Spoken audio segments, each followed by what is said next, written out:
Nosotros estaremos compartiendo en esta mañana en la palabra, en la carta del apóstol Pablo a los colosenses.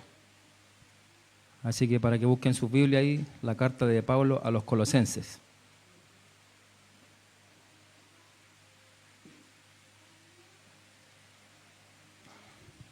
Busque ahí en el capítulo 3.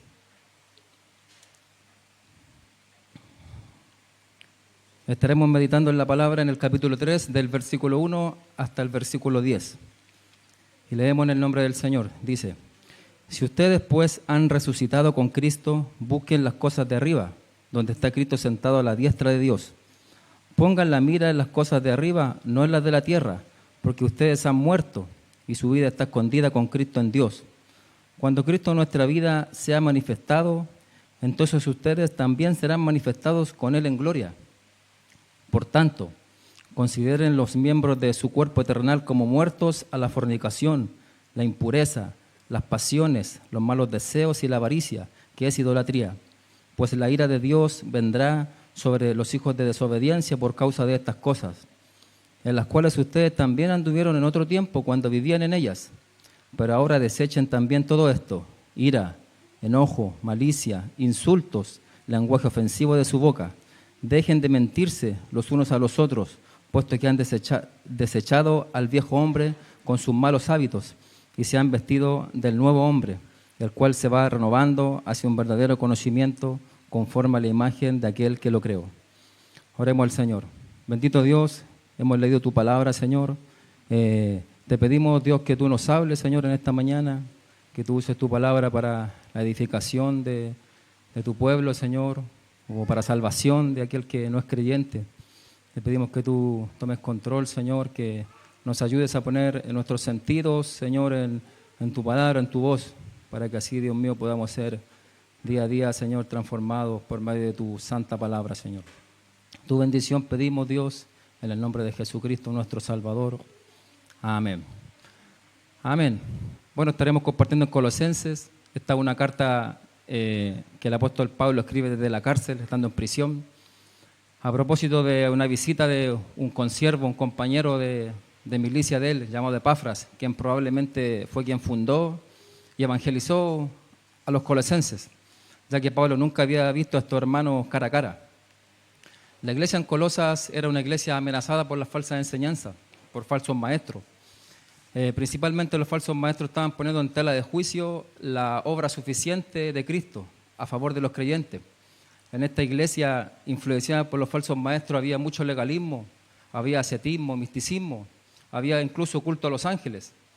Una mezcla de herejías medias extrañas. Entonces, al momento de leer la carta a los colosenses, yo le invito a que pueda leerla, tiene solo 4 capítulos, se va a demorar unos 10-15 minutos. Usted se va a dar cuenta, por las respuestas de Pablo, cuáles eran las herejías que tenían estos falsos maestros. Pero principalmente había una mala comprensión con respecto a Cristo. Así que Pablo tiene que responder en medio de esta carta, y vemos que Pablo dice, por ejemplo, que en Cristo están escondidos todos los tesoros del conocimiento, de la sabiduría, que en Él fueron creadas todas las cosas, las que están en los cielos, en la tierra, todo. Entonces hace una defensa de la obra y la persona de Cristo. Algunos han dicho que en el capítulo 1 y capítulo 2 está el contenido doctrinal de esta carta, y que el capítulo 3 es la respuesta, cómo nosotros debemos responder, las implicaciones prácticas que tienen en nosotros los creyentes el haber creído estas verdades bíblicas, estas verdades escriturales, cómo debe lucir la vida de un creyente, porque si un creyente ha sido alcanzado por el Señor, si un creyente, así como leíamos el versículo 1, ha resucitado con Cristo, si está sentado, si está juntamente con Cristo en Dios, si está protegido por Dios, si Él ha adquirido una nueva naturaleza, eso se debe manifestar de alguna forma. Entonces eso es lo que vamos a estar compartiendo en esta mañana. Vamos rápidamente al versículo 1.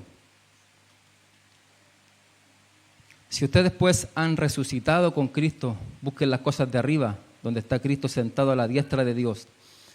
Ese si ustedes han resucitado, Pablo nos está cuestionando ese obrar de Dios en estos colosenses, nos lo está cuestionando, no es una pregunta, más bien es una afirmación.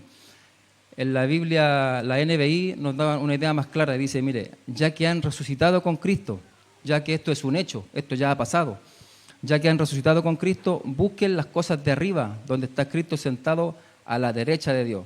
¿Por qué? Porque esta es la consecuencia de todo aquel que ha resucitado con Cristo, de todo aquel que ha sido alcanzado por la gracia del Señor. ¿Y cuál es? Es que empieza a buscar las cosas de arriba, donde está Cristo sentado a la derecha del Señor. Busquen las cosas de arriba. Nuestro Señor Jesucristo en Mateo capítulo 6, versículo 33, dijo también lo mismo, pero con otras palabras.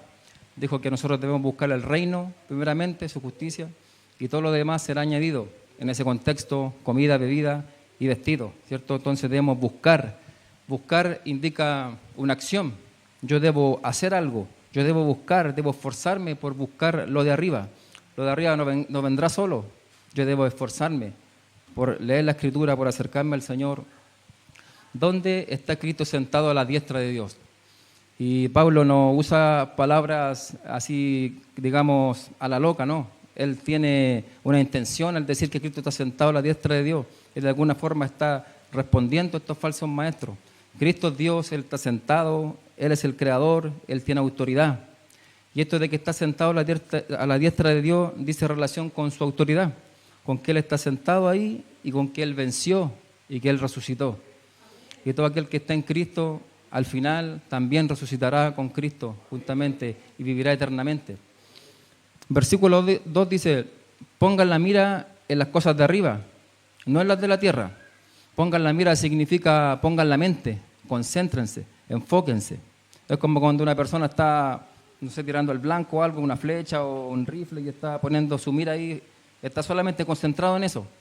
Entonces Pablo lo que está diciendo, si ustedes han resucitado con Cristo, tienen que buscar las cosas de arriba y también tienen que poner su mira en las cosas que están arriba, pero no las de la tierra. Naturalmente nosotros siempre nos estamos enfocando a lo que está en la tierra. Nuestro pecado nos inclina a eso. Pero aquí la palabra del Señor nos dice, si hemos resucitado con el Señor, tenemos que poner la mira, concentrarnos en las cosas que están arriba, ¿cierto?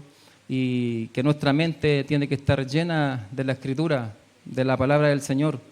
Y aquí vemos cómo Pablo hace el contraste, los dos polos, el contraste entre las cosas de arriba y las de la tierra. Las cosas de arriba dice relación con lo eterno, con lo que Dios ha revelado en su palabra, con sus promesas eternas, con la Escritura, con cómo crecer yo en santidad día a día, cómo yo me puedo parecer todos los días más a Cristo, cómo puedo crecer en conocimiento, en apartarme del pecado, en ser más santo, más íntegro, en ser un mejor ejemplo para mi familia, etc. Por el contrario, las cosas de la tierra dice relación con todo lo que la gente busca en esta tierra. La autosatisfacción, los placeres, los propios sueños, podríamos resumirlo en vanidades, en pecado, etc. La gente que no ha venido a Cristo busca de todo, pero menos al Señor. Y en el versículo 3 vemos como Pablo explica por qué nosotros debemos buscar las cosas de arriba y no las de la tierra. ¿Por qué se debe manifestar esta nueva naturaleza en nosotros? El versículo 3 dice, porque ustedes han muerto. Aquí usa una palabra radical el apóstol Pablo, porque ustedes han muerto y su vida está escondida con Cristo en Dios.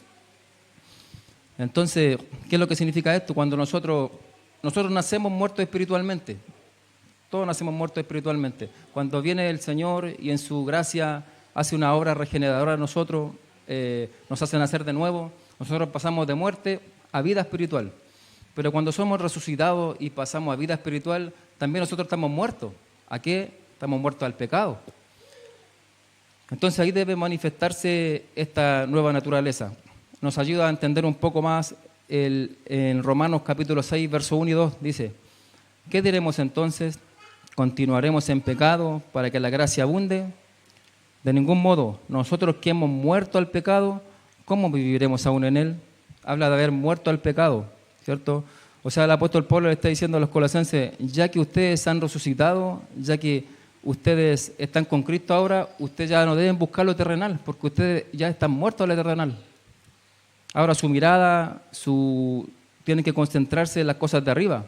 Ustedes ya están muertos al pecado. Obviamente no a esa estar oculta, estar protegida, oculta para ser protegida. En ese sentido nosotros estamos escondidos con Cristo en Dios, porque estamos siendo protegidos. Estamos seguros en Cristo.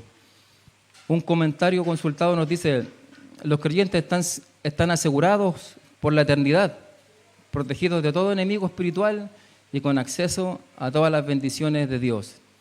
O sea, estamos nosotros seguros en Cristo, hermano. Si tú has venido a Cristo y tú has resucitado con Cristo, si tú eres parte de la familia de Dios, tú puedes estar tranquilo. Estamos seguros en el Señor. Si Dios comenzó una obra en ti, Él la completará hasta la glorificación, hasta el final de los días.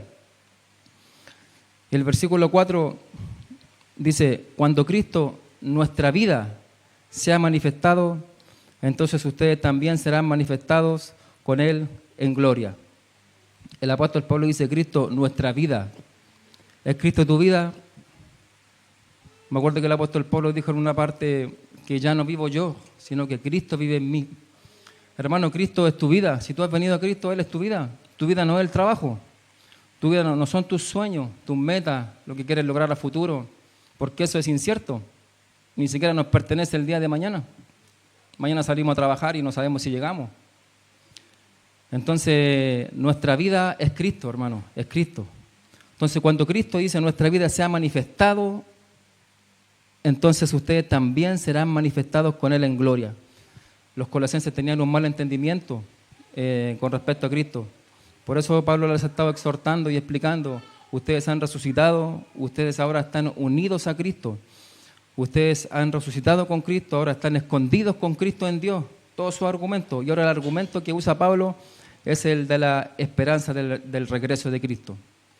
Ustedes también serán manifestados con Él en gloria. Y esa verdad espiritual, hermanos, esa verdad eterna, tenía que ser suficiente para los colosenses y para nosotros también hoy día, para que nosotros comencemos a manifestar esta nueva naturaleza. Y yo debo examinarme a través de las Escrituras, leer esto y preguntarme, ¿de verdad estoy manifestando esta nueva naturaleza que la palabra habla del creyente? Debo mirarme al espejo de la Biblia y decir, ¿estoy manifestando más temor por el Señor, más amor por su obra? ¿Estoy guardándome en santidad, me estoy esforzando? Y yo debo analizarme. Versículo 5, ya Pablo se pone más directo aquí. En el versículo 1 y versículo 4 está como un resumen de los capítulos anteriores de la vida y obra de Cristo a favor del creyente, y ahora del versículo 5 en adelante está como el creyente debe responder si estas verdades escriturales le han alcanzado de verdad. Dice, por tanto, consideren los miembros de su cuerpo terrenal como muertos a la fornicación, la impureza, las pasiones, los malos deseos y la avaricia, que es idolatría. Por tanto, es un conector, está conectando todo lo antes dicho. Entonces, por tanto, por lo antes dicho, por lo que se ha hablado antes, por los versículos anteriores, por todo lo que está más atrás, porque ustedes han resucitado con Cristo, porque ustedes han muerto al pecado, porque su vida ahora está escondida con Cristo, por todo aquello, ustedes deben considerar los miembros de su cuerpo terrenal como muertos a todos estos pecados nombrados. Fornicación, impureza, pasiones, malos deseos, avaricia. La Biblia, la NBI, traduce este versículo de la siguiente forma. Por tanto, hagan morir todo lo que es propio de la naturaleza terrenal. Vemos en esta carta mucha acción. Hagan morir. Tienen que hacer esto, tienen que hacer aquello. Y hagan morir, una vez más, indica una acción. Yo debo hacer morir el pecado que está en mí, un esfuerzo consciente por eliminar todo el pecado que queda en nuestra carne. ¿Lo podremos hacer al 100%? Obviamente que no, porque estamos en este cuerpo pecaminoso. Pero tenemos que tener un esfuerzo honesto, constante, por hacer morir todo aquello que ofenda a Dios, todo el pecado que está en nosotros. Aquí Pablo enumera 5 pecados. 4 tienen que ver con el área sexual y 1 con la avaricia. Todo lo que hemos leído, todos tenemos un entendimiento más o menos básico de lo que es, pero estaremos detallando algo. Dice fornicación. Este término también se puede traducir como inmoralidad y se refiere a cualquier variedad de pecado sexual. Una vez más, un comentario nos dice, la palabra griega para fornicación es porneia, de la cual se deriva el término pornografía. Se refiere a toda actividad sexual ilícita e incluye adulterio, sexo fuera del matrimonio, homosexualismo, bestialidad, incesto y prostitución. Entonces los colosenses debían considerar sus cuerpos como muertos a todos estos pecados. De la misma manera nosotros, hermanos, este estilo de vida no debe caracterizar nunca jamás a un creyente. Y cualquiera que viva en estos pecados sin haber ningún tipo de arrepentimiento es una evidencia de que no es un creyente. Y eso está claro. Y si un genuino creyente cae en estos pecados, bueno, el creyente será disciplinado por el Señor fuertemente. Será disciplinado, tendrá que venir a los pies de Cristo en arrepentimiento, con dolor y sufrimiento. Y tendrá que venir y tendrá que arrepentirse si es un creyente de verdad. 1 Corintios 6:13 dice: los alimentos son para el estómago y el estómago para los alimentos, pero Dios destruirá los dos. Sin embargo, el cuerpo no es para la fornicación, sino para el Señor, y el Señor es para el cuerpo. Y el versículo 18 añade: huyan de la fornicación. Una vez más tenemos ahí una acción. Me acuerdo de José, cuando él tiene que huir, arrancar de la esposa de Potifar, por un único propósito: agradar al Señor. Entonces dice: huyan de la fornicación. Todos los demás pecados que un hombre comete están fuera del cuerpo, pero el fornicario peca contra su propio cuerpo. Después nos habla de impureza. Esta palabra va mucho más allá de los actos sexuales de pecado, para incluir también los pensamientos, las intenciones malvadas del corazón. Pasiones y malos deseos son términos similares que se refieren a la lujuria sexual. Las pasiones dicen relación con lo físico y los malos deseos con el aspecto mental. Tú y yo, hermanos, debemos cuidar esa área en nuestra vida, en nuestra mente, porque aquí a veces están las batallas, en nuestra mente, en nuestro corazón. Romanos capítulo 12, versos 1 y 2 dice: por tanto, hermanos, les ruego por las misericordias de Dios que presenten sus cuerpos como sacrificio vivo y santo, aceptable a Dios, que es el culto racional de ustedes. No se adapten a este mundo, sino que transfórmense mediante la renovación de su mente. Ahí está, debemos ser transformados, renovando nuestra mente día a día, para que verifiquen cuál es la voluntad de Dios, lo que es bueno, aceptable y perfecto. Después habla de avaricia, el apóstol Pablo, término que se traduce también como codicia, y significa literalmente tener más, querer tener más siempre. ¿Cuántos se han visto alguna vez en esa lucha de querer tener más, querer tener más? Y aquí está el Señor y quieren tener más, y el corazón se contamina y uno sufre a veces por las cosas que no tiene y quiere tener, y eso no está bien, hermano. Tenemos que cuidarnos de la avaricia. Cada vez que nosotros concurrimos en ese pecado de querer tener más, estamos mal, porque las cosas, muchas veces el dinero hace que la gente se aparte de Dios. ¿Y por qué es un pecado? Porque la gente comienza a tener su confianza en lo que tiene y no en Dios. Entonces ya cambió a Dios, y por eso es una idolatría. La avaricia es idolatría. Y por estos pecados, hermanos, que hemos estado nombrando, vienen consecuencias dolorosas. Quiero leer una historia que está en el Antiguo Testamento para conectarla con el siguiente versículo y que nos va a ilustrar bien las consecuencias del pecado. Busquen su Biblia ahí, el libro de Números 25.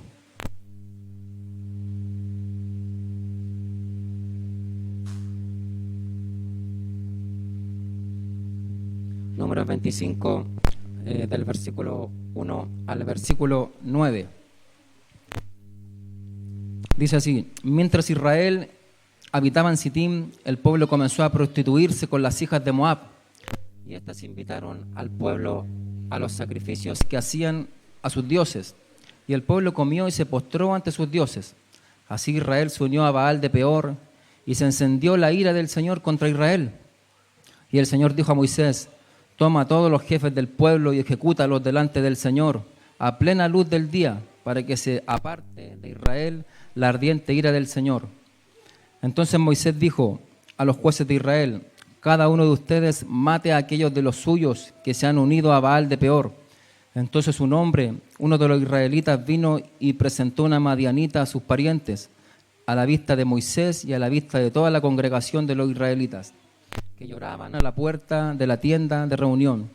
Cuando lo vio Fines, hijo de Eleazar, hijo del sacerdote Aarón, se levantó de en medio de la congregación y, tomando una lanza en su mano, fue tras el hombre de Israel, entró en la alcoba y los traspasó a los dos, al hombre de Israel y a la mujer por su vientre, y así cesó la plaga sobre los israelitas, y los que murieron por la plaga fueron 24.000. Estas fueron las consecuencias por el pecado, hermano, por andar en estos pecados, la fornicación, en la idolatría. Hubo muerte porque la paga del pecado es muerte. En Romanos capítulo 6, verso 23 dice, porque la paga del pecado es muerte, pero la dádiva de Dios es vida eterna en Cristo Jesús, Señor nuestro. Pasamos al versículo 6, dice, pues la ira de Dios vendrá sobre los hijos de desobediencia por causa de estas cosas. La Biblia de Estudios de la Reforma nos proporciona un dato importante que me llamó la atención y dice, y es que en algunos manuscritos antiguos no incluye la frase sobre los hijos de desobediencia. Entonces el texto se podría leer así, pues la ira de Dios vendrá por causa de estas cosas. Bueno, con toda esta frase no le quita nada al texto, porque definitivamente la ira de Dios sí vendrá sobre los hijos de desobediencia, por quienes estén en desobediencia y no hayan venido a Cristo en arrepentimiento y fe. Y estos hombres de los cuales habla aquí, estos hijos de desobediencia, no son creyentes, sino incrédulos, que practican estos pecados sin ningún arrepentimiento, ya que el Hijo de Dios, una persona que ha venido al Señor en arrepentimiento y fe, goza de otro estado. Él está en paz con el Señor. Leemos en Romanos capítulo 5, verso 1, dice, por tanto, habiendo sido justificados por la fe, tenemos paz para con Dios por medio de nuestro Señor Jesucristo. Ese es nuestro estado, de aquel que ha venido a Cristo, está en paz con Dios. Ya la ira de Dios no está sobre él, no estamos sujetos a la ira de Dios, pero todo aquel que no haya venido a Cristo en arrepentimiento y fe, todo aquel que no confíe en la obra del Señor a su favor y que venga a sus pies arrepintiéndose, está sujeto de la ira de Dios. El creyente lo que sufrirá así, ahora con esto no podemos concluir, entonces nosotros estamos en paz con Dios, yo puedo hacer lo que quiera, no. El creyente sufrirá, será disciplinado fuertemente por causa de estos pecados, hermano. Sufriremos consecuencias nefastas. Y todo aquel que no haya venido a Cristo, él sí está sujeto de la ira del Señor. Porque leemos en Salmos capítulo 7, verso 11, uso la versión Reina Valera, que es como más directa, dice, Dios es juez justo y Dios está irado contra el impío todos los días. Entonces todos los que practican la impiedad sin venir a Cristo en arrepentimiento, hermano, están sujetos de la ira del Señor. Entonces yo debo examinarme todos los días a través de la Escritura, no a través de lo que me pueda decir un hombre, no porque un día hice una oración y no porque siento o porque no siento, a través de la Escritura, si soy un real creyente o no. Y en el versículo 7, Pablo nos deja un poco más claro quiénes eran estas personas. Dice, en las cuales ustedes también anduvieron en otro tiempo, cuando vivían en ellas. Pablo está reafirmando lo de los versículos anteriores.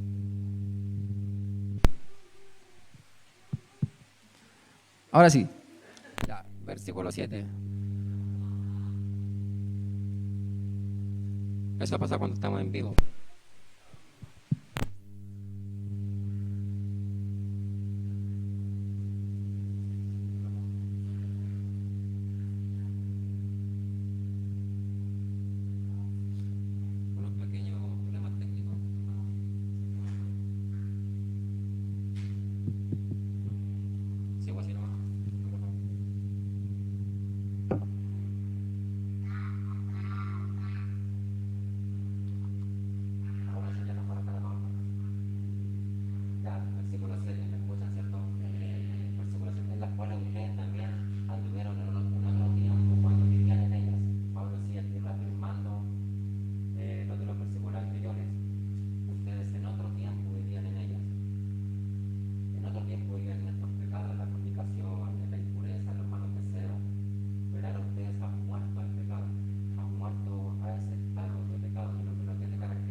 Cuando uno de nosotros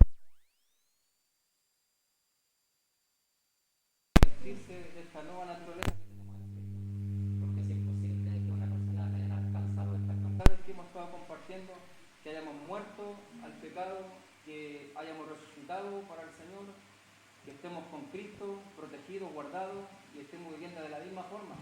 Eso no pasa, es imposible. Leemos en Efesios capítulo 2, verso 1 y 2, dice, y Él os dio vida a ustedes que estaban muertos en sus delitos y pecados, en los cuales anduvieron en otro tiempo. Habla de otro tiempo, antes de venir al Señor. Según la corriente de este mundo, conforme al príncipe de la potestad del aire, el espíritu que ahora opera en los hijos de desobediencia. Entonces vemos como Pablo dice, en otro tiempo nos caracterizaban estos pecados, hermanos, cuando estábamos muertos. Pero ahora que tú has venido a vida espiritual, ahora que has resucitado, debes vestirte de ese nuevo hombre y dejar ese viejo hombre con los malos hábitos y vestirte del nuevo con los buenos hábitos. Versículo 8 dice, pero ahora desechen también todo esto. Y aquí Pablo da otra lista de pecados, mire. Ira, enojo, malicia, insultos, lenguaje ofensivo de su boca. En el versículo 9 incluye la mentira también. Entonces una lista de 5 pecados más relacionados con el carácter, con la conducta cristiana. Ira y enojo. Yo creo que todos nos podían dar una definición, una explicación de lo que es eso, porque muchos de nosotros a veces nos enojamos. El punto es cuando nosotros, por causa del enojo de la ira, perdemos el control. Eso no está bien. ¿Ahora sí? Sí. Cuando nosotros perdemos el control por culpa de la ira y del enojo, es cuando ya nosotros estamos pecando, hermano. Entonces debemos cuidarnos. También nos habla de la malicia. En este contexto, lo más probable es que se refiere a la malicia, al daño ocasionado por las malas conversaciones. Estaban los falsos maestros ahí metiendo su herejía y habían conversación ahí entre medio. Entonces también debemos cuidar de esta malicia. Insultos y lenguaje ofensivo. Todos sabemos lo que es un insulto, un lenguaje ofensivo. Entonces nosotros como creyentes, hermanos, debemos manifestar esta nueva naturaleza y no podemos andar nunca insultando a la gente. Nosotros los cristianos no podemos andar insultando a la gente, ni mucho menos utilizando el lenguaje ofensivo con la gente. Eso no caracteriza a un cristiano, sino que lo que caracteriza a un cristiano es todo lo contrario. La amabilidad, la misericordia, el perdón, el amor. Entonces, para luchar con estos pecados, hermanos, yo debo recordarme cuánto el Señor me ha perdonado en Cristo. Leemos en Efesios capítulo 4, versos 31 y 32, dice: sea quitada de ustedes toda amargura, enojo, ira, gritos, insultos, así como toda malicia. Sean más bien amables unos con otros, misericordiosos, perdonándose unos a otros, así como también Dios los perdonó en Cristo. Cada vez que te sientas airado, enojado, tentado a responder de una mala forma, tienes, hermano, que recordarte cómo Dios te perdonó en Cristo. Porque lo que Dios hizo por nosotros, hermano, es único, es único. Hombres muertos, pecadores que constantemente estaban insultando, ofendiendo a Dios, enemigos de Dios, hombres que odiaban a Dios, viene Dios y se reconcilia con ellos por medio de Cristo, sin tener el hombre ningún mérito propio, sino por su pura gracia, por su pura voluntad. Entonces, eso debe manifestarse en nosotros, hermanos, esta nueva naturaleza, desechando el viejo hombre con sus malos hábitos y vistiéndose de este nuevo hombre para así manifestar esta nueva naturaleza. Y Pablo añade en el versículo 10, estamos concluyendo, verso 10 dice: y se han vestido del nuevo hombre, el cual se va renovando hacia un verdadero conocimiento, conforme a la imagen de aquel que lo creó. Esto del nuevo hombre y de la nueva naturaleza también nosotros lo vemos en 2 de Corintios capítulo 5 y 17. De modo que si alguno está en Cristo, nueva criatura es. Lo podríamos corear, ¿cierto? De modo que si alguno está en Cristo, nueva criatura es. Las cosas viejas pasaron, ahora han sido hechas nuevas. ¿Realmente vivimos este versículo así como lo tenemos memorizado? ¿Realmente si hemos entendido que estamos en Cristo, que si hemos resucitado, que hemos muerto al pecado y que somos nuevas criaturas, realmente hemos dejado esas cosas viejas atrás? ¿Son todas hechas nuevas? ¿O lo recitamos solamente cuando nos conviene? Pero cuando hay demandas, cuando el Señor nos demanda algo, ahí no me gusta mucho ese versículo. Entonces vemos como en el versículo 9 y 10, Pablo nos habla de la vieja criatura y de la nueva criatura, del viejo hombre y del nuevo hombre, de la antigua manera de vivir y de la nueva manera de vivir. Entonces, como decía adelante, es imposible que una persona que se ha vestido de estos nuevos vestidos, que ha muerto al pecado, que ha resucitado, que está con Cristo, que goza de este estado, pueda vivir de la misma forma. Eso no pasa, hermano. Es por eso que a este tema nos había dicho el título del principio le he puesto por nombre Manifestando una nueva naturaleza. Nosotros debemos manifestar esta nueva naturaleza, no solamente aquí en la iglesia, porque aquí es fácil. Aquí nadie va a andar enojado uno a otro, nadie se va a andar insultando. No. Aquí está todo bien aquí. Es cuando nosotros llegamos a nuestro hogar, cuando nosotros llegamos a nuestro trabajo, cuando andamos en la calle, en el metro, manejando algunos. Ahí se debe manifestar, hermano, nuestra nueva naturaleza, cuando somos probados. Entonces, el creyente nacido de nuevo, hermano, se va renovando de día en día hacia un verdadero conocimiento, dice Pablo, conforme a la imagen de aquel que lo creó. En este proceso de santificación constante, que muchas veces es lento, una vez se mira y dice, parece que no ha cambiado mucho, y a veces se cuestiona, pero así es la santificación.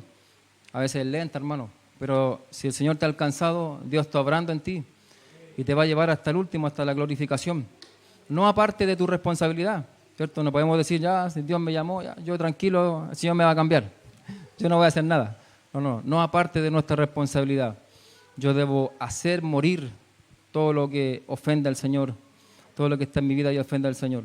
Entonces, que los años puedan pasar, hermano, y nosotros podamos decir, sí, realmente Dios ha hecho una obra en mí, una obra de gracia. Realmente estoy siendo transformado, no perfecto, pero estoy cambiando para su gloria. Estoy siendo conformado a la imagen de Cristo. Y creo, hermano, que esa es la voluntad de Dios, el propósito de Dios para nuestras vidas. Y siempre trato de repetirlo. El propósito de Dios para nuestras vidas no es que nosotros seamos unos grandes profesionales, que tengamos, no sé, todo lo que tú sueñes. No. Es ser conformados a la imagen de Jesucristo. Y eso es todo, hermano. Y ahí tú te vas a sentir completo. Miremos la vida del apóstol Pablo, un hombre que murió siendo viejo, encarcelado, pero un hombre pleno, que puede decir, ya no vivo yo, para mí el morir es ganancia. Imagínate, el vivir es Cristo y el morir es ganancia. Entonces el propósito, hermano, que seamos conformados a la imagen del Señor y podamos así vivir para su gloria. Oremos al Señor. Cierra su ojo. Bendito Padre Celestial, venimos delante de ti, Señor, hemos tratado de compartir tu palabra, Señor. Sé que en mi limitancia, Dios mío, nunca podré compartir todo lo que tú querías, Señor, pero te ruego, Dios, que tú puedas aplicar tu verdad, tu palabra en cada uno de nuestros corazones, en cada uno de mis hermanos, para que así nosotros podamos ser día a día transformados, Señor, que podamos manifestar esta nueva naturaleza, que si realmente tú nos alcanzaste, nosotros podamos manifestar y vestirnos de este nuevo hombre, Señor, y dejar atrás todos estos pecados, estos malos vicios, Señor, que nos acechan. Ayúdanos, Señor, ayúdanos a vivir para tu gloria, Señor. Pedimos tu bendición en el nombre de Jesús. Amén.